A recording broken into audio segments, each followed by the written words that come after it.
Hello friends, आज मैं आपके साथ शेयर कर रही हूँ गावा या जामफल से बनने वाली आइसक्रीम। बहुत ही डिलीशियस लगती है और बनाना भी बहुत ही आसान है।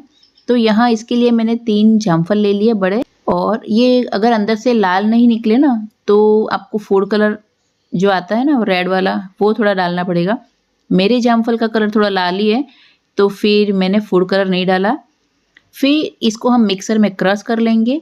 ये बहुत ही सॉफ्ट थे तो मैंने इसकी स्किन भी नहीं निकाली और सीड भी बहुत सॉफ्ट थे। अगर आपके सीड ज़्यादा हो कड़क हो ना तो आपको इसके सीड निकाल देने चाहिए। फिर इसको मिक्सर में क्रश करने के बाद छानना पड़ेगा। ये स्टेप तो कंपलसरी है, आप अगर नहीं छानोगे तो जो सीड्स होते हैं ना वो मुंह में आएंगे। बस फिर इसको अच्छे से छानने के बाद हम जो वेनिला बेस आइसक्रीम होती है ना उसके अंदर मिक्स करेंगे। तो इसकी रेसिपी मैंने बहुत बार शेयर करी हुई है आपके साथ, वेनिला की बेस आइसक्रीम कैसे बनाते हैं।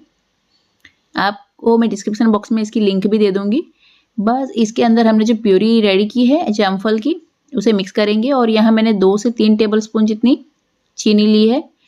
आप पिसी हुई चीनी ले यहाँ पे तो जल्दी से अंदर मिक्स हो जाएगी। आप अपने टेस्ट के अकॉर्डिंग चीनी कम या ज़्यादा ले सकते हो। फिर इसे हमें बीट करना है, पहले लो स्पीड पे और फिर हाई स्पीड पे इसे बीट करेंगे 2 से 4 मिनट तक। यहाँ मुझे चीनी थोड़ी कम लगी तो मैंने थोड़ी और ऐड कर दी है। फिर हम इसमें ऐड करेंगे काला नमक। तो यहाँ मैंने हाफ टी स्पून जितना काला नमक ऐड किया है। आप चाहे तो स्किप भी कर सकते हो, लेकिन ये मिर्ची वाली आइसक्रीम है ना तो इसमें नमक और मिर्ची का टेस्ट अच्छा लगता है तो एक थोड़ी सी मैंने पहले ही डाल दी है। यह ऊपर से मैं लाल मिर्च और काला नमक का पाउडर वो स्प्रिंकल कर रही हूँ।